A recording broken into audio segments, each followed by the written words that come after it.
तुम्हाला माहित आहे का, भारतातले 713 रुपये इराणमध्ये गेले तर ते जवळपास 1 कोटी इराणियन रियाल होतात आणि अमेरिकेत तेच 713 रुपये म्हणजे फक्त $7.6. पण याचा असा अर्थ नाही की इराण खूप श्रीमंत आहे. खरं कारण आहे करन्सी व्हॅल्यू आणि इन्फ्लेशन. इराणमध्ये गेल्या अनेक वर्षापासून खूप जास्त महागाई आहे.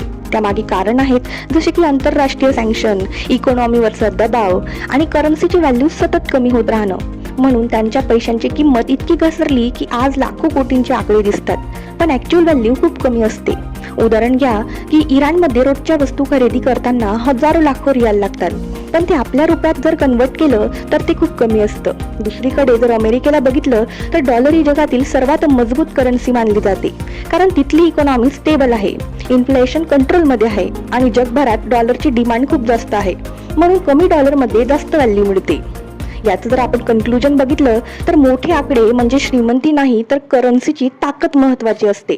आता तुम्हाला याबद्दल काय वाटतं? भारताचा रुपया फ्युचरमध्ये स्ट्रॉंग होईल की नाही हे मला कमेंटमध्ये नक्की सांगा.